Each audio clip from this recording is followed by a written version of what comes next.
నమస్కారం. నా పేరు డాక్టర్ హనుమంతరావు. పివి నరసింహారావు పశువైద్య విశ్వవిద్యాలయం, పశువైద్య కళాశాల, రాజేంద్ర నగర్ పౌల్ట్రీ శాస్త్ర విభాగంలో అసిస్టెంట్ ప్రొఫెసర్గా పనిచేస్తున్నాను. పెరటి కోళ్ల పెంపకము, తీసుకోవాల్సిన జాగ్రత్తలు, యాజమాన్యంలో తీసుకోవాల్సిన మెలకువల గురించి మనం చూసినట్టయితే, మనము కోళ్ల పెంపకం ప్రస్తుతము భారతదేశంలో కానీ మన రాష్ట్రంలో కానీ చూసినట్టయితే వాణిజ్య సరళిలో బ్రాయిలర్ కోళ్ల పెంపకం ఒక ఒక వంతు అయితే, పెరట్లో పెంచే రకాలు ఇంకో పద్ధతి ఉన్నదన్నమాట. పెరట్లో ఇది గ్రామీణ ప్రాంతంలో కానీ చిన్న సన్నకారు రైతులు పెంచుతూ ఉన్నారు. కోళ్ల పెంపకంలో మనం చూసినట్టయితే భారతదేశంలో కానీ మన రాష్ట్రంలో కానీ రెండు రకాలుగా రైతు సోదరులు పెంచుతున్నారు. ఒకటేమో పెద్ద ఎత్తున హ్యూజ్ వాల్యూమ్ ఆఫ్ బిజినెస్, చాలా పెద్ద సంఖ్యలో వాణిజ్య సరళిలో లేయర్ కోళ్ల పెంపకం, అంటే గుడ్లు ఇచ్చే కోళ్ల పెంపకం లేదా బ్రాయిలర్ కోళ్ల పెంపకం మాంసం కొరకు పెంచుతూ ఉన్నారు. వీటిలో ఎక్కువ ఇన్వెస్ట్మెంట్తో కూడుకున్నది. అదే కాకుండా యాజమాన్యం చర్యలు కానీ, మైక్రో క్లైమేట్ కానీ, పోషణ కానీ చాలా స్పెసిఫిక్గా చేయాల్సి ఉంటుంది. ఇది పెద్ద రైతులు చేస్తున్నారు. అదే కాకుండా వాణిజ్య సరళిలో చేయలేని పరిస్థితిలో ఉన్నప్పుడు మనము పెరట్లో మన వ్యవసాయము పాడితో పాటు మనం మిశ్రమ క్షేత్ర విధానాల్లో కోళ్ల పెంపకాన్ని మనము సునాయాసంగా మనం తక్కువ పెట్టుబడితో, తక్కువ సాంకేతిక పద్ధతి లేకుండా మనము ఈ పెరటి కోళ్ల రకాలను పెంచుకోవచ్చు. ఇందులో మనం చెప్పుకోదలిందంటే నాటుకోళ్ళు ఒకటి, పెరటి కోళ్ళు, అభివృద్ధి పరిచిన పెరటి కోళ్ళ రకాలు, అలాగే కాకుండా టర్కీ కోళ్ళు కానీ, బాతులు కానీ, కోయిల్ పక్షులు కానీ, గిన్నీ కోళ్ళు కానీ, ఇవన్నీ మనము వ్యవసాయము పాడితో పాటు మనము ఒక కాంపోనెంట్గా, ఒక భాగంగా మనము ఈ పెరట్లో ఈ కోళ్లను పెంచుకోవచ్చు. ఇవి ఎక్కువగా తోటలు లేదా పశు క్షేత్రాలు లేదా వ్యవసాయ క్షేత్రాల్లో మనము వీటిని పెంచవచ్చు. ఇందులో పెంచడం వల్ల లాభం ఏంటంటే ఉప ఉత్పత్తులు అనగా వ్యవసాయం నుంచి వచ్చే ఉప ఉత్పత్తులు అనగా మనకు ధాన్యపు గింజలు కానీ, తవుడు కానీ, లేకపోతే నూనె తీసిన చెక్కలు కానీ, వీటిని మనం కోళ్ళకి మనం దానాలాగా వినియోగించవచ్చు. అదేవిధంగా పశువుల నుంచి వచ్చిన కీటకాలు కానీ, పెండ పురుగులు కానీ, చెదలు కానీ, తోటలలో ఉండే చెదలు కానీ, లేదా ఇతర వ్యర్థాలు అంటే కిచెన్ వేస్ట్ కానీ, వెజిటేబుల్ వేస్ట్ కానీ, మనం వీటికి కోళ్ళకు మనము ఆహారంగా మనము తక్కువ ఖర్చుతో మనము వీటిని పెంచవచ్చు. ఈ పెరట్లో పెంచే కోళ్ళకు కూడా ఎలాంటి గృహ వసతి అక్కర్లేదు. ఓన్లీ నైట్ షెల్టర్ ఇచ్చిన ఎడల మనము సరిపోతాయి. రైతు సోదరుల దగ్గర ఏదన్నా కొటాలు కానీ, ఏదన్నా చిన్న సైజు 10x10 రూమ్ కానీ, 10x10 20 రూమ్లో ఉంటే 10 నుంచి 20 కోళ్ళు తన పెరట్లో పెంచుకోవడానికి ఎంతో అనువుగా ఉంటుంది. ఇక చాలామంది రైతు సోదరులు ఎలాంటి కోళ్ళు పెంచాలి, ఏం రకాలు పెంచాలి అనేది సందేహాలు గురవుతుంటారు. ఇక పెరట్లో పెంచే కోళ్ళ రకాల గురించి మనం మాట్లాడినట్టయితే, గ్రామీణ ప్రాంతంలో మాంసం వినియోగము అంటే చికెన్ వినియోగం కానీ, గుడ్ల వినియోగము చాలా గణనీయంగా తక్కువ ఉంది. ఎందుకంటే ఈ రెండు ఉత్పత్తులు పట్టణ ప్రాంతం నుంచి గ్రామీణ ప్రాంతంకి వస్తున్నాయి ఉండడం ఎడల వాటి యొక్క రేటు ఎక్కువ ఉండడం కానీ, గ్రామీణ ప్రాంతంలో రైతు సోదరులకు కొనుగోలు చేసే శక్తి తక్కువ ఉండడం కానీ జరుగుతుంది. తద్వారా ఏమవుతుందంటే పోషక విలువలతో కూడిన ఆహారం తీసుకోలేకపోతున్నారు రైతు సోదరులు లేదా రైతు సోదర కుటుంబ సభ్యులు కానీ. సో మనం చూసినట్టయితే వాళ్ళ యొక్క పోషణలో మాంసకృతులు కానీ, వైటమిన్లు కానీ, ఖనిజాలు కానీ చాలా లోపిస్తున్నాయి. సో మనం ఈ పెరటి కోళ్ల పెంపకాన్ని పెరట్లో ఒక రైతు దగ్గర 10-20 పెంచినట్టు మనము ప్రోత్సహించిన ఎడల రెండు లాభాలు సమకూరుస్తారు. ఒకటి ఏంటంటే వారి పోషక అవసరాలని మనం తీర్చినట్టు అవుతుంది, నంబర్ 1. నంబర్ 2, ఎక్కువ మహిళలు ఇందులో పాత్ర పోషిస్తుంటారు కాబట్టి వాళ్ళకు వ్యవసాయం అనుబంధంగా ఈ కోళ్ల పెంపకం ద్వారా వాళ్ళకు అదనపు ఆదాయం కూడా మనము తక్కువ ఖర్చుతో సమకూర్చడంలో మనము ఎంతో తోడ్పడవచ్చు. ఇక ఎలాంటి పెంచాలి, ఏం రకాలు పెంచాలి అని మనం చూసినట్టయితే, గవర్నమెంట్ ఆఫ్ ఇండియా కానీ, తెలంగాణ ప్రభుత్వం కానీ కొన్ని అభివృద్ధి పరిచిన పెరటి రకాలని రూపొందించడం జరిగింది. ఇందులో పివి నరసింహారావు వెటనరీ యూనివర్సిటీలో నుండి చెప్పినట్టయితే మన రాజశ్రీ కోళ్ళు ఉన్నాయి. అదే కాకుండా ప్రాజెక్ట్ డైరెక్టరేట్ ఆన్ పౌల్ట్రీ మనం చూసినట్టయితే రాజేంద్ర నగర్లో ఉంది. వాళ్ళు కూడా కొన్ని కొత్త రకాలని, అభివృద్ధి పరిచిన రకాలని ఉత్పత్తి చేశారు. అందులో ఎక్కువగా వనరాజా కానీ, గ్రామ్ ప్రియా కానీ, శ్రీనిధి కానీ, కృషి బొగురు అనే రకాలు చాలా ఉన్నాయి. వీటి యొక్క ముఖ్య ఆ, లక్షణాలు ఏంటంటే ఇవి తక్కువ పోషణతో పెరగగలుగుతాయి, గృహవసతి అక్కర్లేదు, రోగనిరోధక వ్యవస్థ ఎక్కువగా ఉంటుంది, అదేవిధంగా తొందరగా ఎదుగుదలకు వస్తాయి. 4 నెలలు అంటే 90 నుంచి 120 రోజుల్లో పుంజులు కనీసము 1 కిలో నుండి 1 కిలో 250 గ్రాముల బరువు కూడా తూగుతూ ఉంటుంది.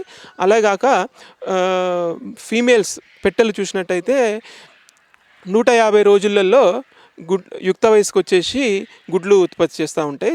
సాలీనా 150 నుంచి 160 170 గుడ్ల వరకు బయట దొరికే ఆహారం బట్టి, బయోమాస్ బట్టి, పోషణ బట్టి గుడ్లు మనకు అందిస్తూ ఉంటుంది. 365 అంటే సాలీనా మనకు 150 గుడ్ల వరకు తీసుకోవచ్చు. సో ఈ క్రమంలో రైతు తన పెరట్లో 20 కోళ్ళు లేకపోతే తన వ్యవసాయ క్షేత్రంలో 1 ఎకరాకి 100 కోళ్ళు పెంచిన యెడల అతను పుంజులని 4 నుంచి 5 నెలల్లో పుంజులని మాంసానికి విక్రయించవచ్చు. అలాగా పెట్టెలు ఉంచిన యెడల గుడ్లు పెడుతుంటాయి కాబట్టి గుడ్లను కూడా తన అవసరాలు తీర్చుకున్న తర్వాత వాటిని విక్రయించుకోవచ్చు. ఇక ఇదే పద్ధతిలో 2-3 బ్యాచ్లు వేసినట్టు అయితే ఏమవుతుందంటే, ఒక బ్యాచ్ అమ్మడానుకున్నప్పుడు ఇంకో బ్యాచ్ పెరిగే దశలో ఉంటుంది, ఇంకో బ్యాచ్ బ్రూడింగ్ దశలో ఉంటుంది. సో నిరంతరంగా మన గుడ్లు మాంసము ఆయన క్షేత్రంలో ఉత్పత్తి చేయడానికి ఎంతగా అనువుగా ఉంటుంది. ఇక వాటి పోషణ, వాటి గృహ వసతి, వాటి ఆరోగ్య సంరక్షణ చూసినట్టయితే పోషణలో మనము చాలా మట్టుకు ఆయనంత పూర్తి పశు క్షేత్రాలు లేకపోతే వ్యవసాయ క్షేత్రాలు లేకపోతే తోటల్లో పెంచినట్టయితే బయోమాస్ ఎక్కువగా ఉంటుంది కాబట్టి వాటికి పోషణ ఆటోమేటిక్గా వాటి కీటకాల ద్వారా, చెదల ద్వారా, లేకపోతే కిచెన్ వేస్ట్, వెజిటేబుల్ వేస్ట్ కదా, లేకపోతే కళ్ళంలో వడ్ల ద్వారా వాటికి మనం సమకూర్చవచ్చు. అతివృష్టి అనావృష్టి పరిస్థితులు ఏర్పడినప్పుడు సాయంత్రం పూట సప్లిమెంటరీ ఫీడింగ్, తన దగ్గర ఉన్న ఏమన్నా గింజలు కానీ, ఆహారపు గింజలు కానీ, లేకపోతే తౌడు కానీ, లేకపోతే చెక్కలు కానీ మనము సాయంత్రం పూట మనము అందించవచ్చు. అదే కాకుండా గుడ్లు పెట్టే కోళ్ళల్లో మనం చూసినట్టయితే వాటికి ఈ పోషణతో పాటు మనము స్టోన్ గ్రిట్ అంటే పెంకు నాణ్యత పెరగడానికి సున్నపురాయి అదనంగా ఇచ్చిన ఎడల పెంకు నాణ్యత కూడా బాగా ఉంటుంది. సో సాయంత్రం పూట రోజుకి ఒక కోడికి 25 నుంచి 30 గ్రాములు, అందులో 5 నుంచి 6 గ్రాములు సున్నపురాయి కూడా కల్పించిన ఎడల వాటికి పోషక అవసరాలు మనం తీర్చవచ్చు. ఇక గృహవసతి చూసినట్టయితే వీటికి బ్రూడింగ్ దశలోనే 4 వారాల వరకు మనం బ్రూడింగ్ సక్రమంగా చేయాల్సి వస్తుంది.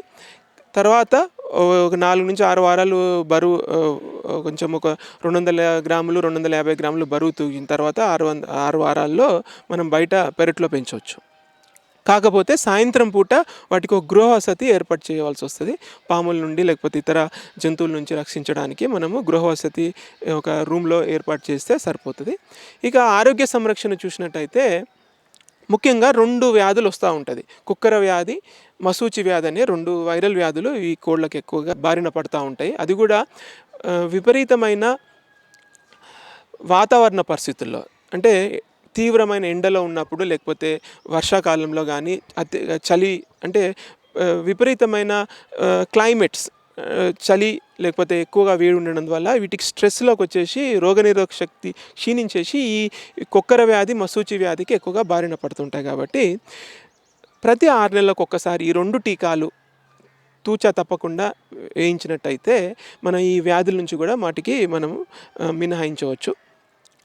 తర్వాత ప్రతి 3 నెలలకు ఒకసారి వీటికి నట్టల నివారణ, అంతర్పరాణ జీవులు, బాహ్యపరాణ జీవుల నుంచి కూడా సంరక్షించడానికి నట్టల నివారణ కూడా చేపట్టడము చాలా ఉత్తమం. అది కూడా ఈ వ్యాక్సిన్స్, ఈ కుక్కర వ్యాధి వ్యాక్సిన్స్, మసూచి వ్యాధి టీకాలు, అలాగే ఈ డివార్మింగ్ మందులు దగ్గరలో ఉన్న గవర్నమెంట్ హాస్పిటల్ పశు వైద్య అధికారి ద్వారా కూడా మనము వాళ్ళ దగ్గర కూడా మనం ఉచితంగా కూడా పొందవచ్చు. సో రైతు సోదరులు చిన్న మెలకువలు పాటించినట్టయితే తన పోషక అవసరాలు తీర్చుకోవచ్చు. అదేవిధంగా అదనపు ఆదాయము, వ్యవసాయము అనుబంధంగా కూడా కోళ్ళ పెంపకం ద్వారా కూడా అదనంగా ఆదాయము తీర్చుకోవచ్చు. ఈ కోళ్ళు ఎక్కడ దొరుకుతాయి, రకాలు ఎక్కడ దొరుకుతాయి, ఏం చేయాలి అనేది ఇంకో సందేహం కూడా వస్తూ ఉంటుంది చాలామందికి.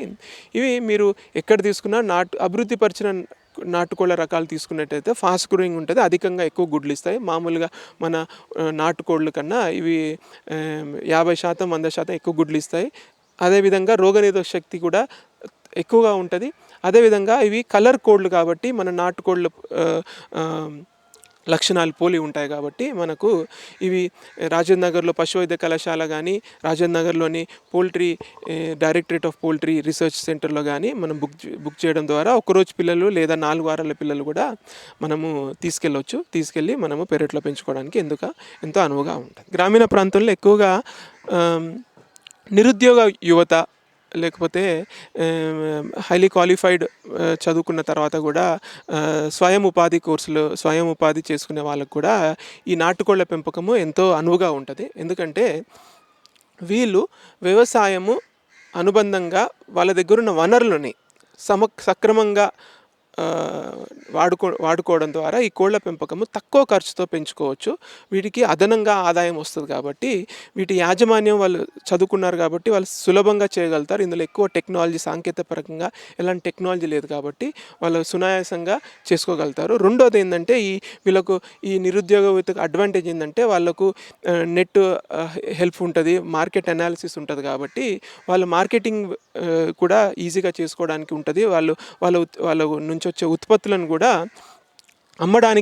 స్మార్ట్గా అమ్మడానికి, అదేవిధంగా లేదా దాబాలు కానీ, సూపర్ మార్కెట్స్ కానీ, లేకపోతే ఇతర ఆన్లైన్ ప్రాసెసింగ్ ప్లాంట్స్తో కానీ కూడా వీళ్ళు అనుబంధంగా చేసుకున్నట్టయితే ఎక్కువగా ఇవి ఆర్గానిక్ అని కూడా చెప్పుకోవచ్చు. కాబట్టి వీటి యొక్క ధర ప్రీమియం ప్రైస్ వీటికి మంచి ప్రీమియం వస్తుంది. కాబట్టి వీళ్ళు ఇంకొక స్టెప్ అదనంగా వేసేసి వీళ్ళు తక్కువ ఖర్చుతో ఆర్గానిక్ ఫుడ్స్ని ప్రొడ్యూస్ చేసి పట్టణ ప్రాంతంలో విక్రయించడం ద్వారా అదనపు ఆదాయం కూడా సమకూర్చడానికి ఎంతో అనువుగా ఉందని కూడా చెప్పుకోవచ్చు.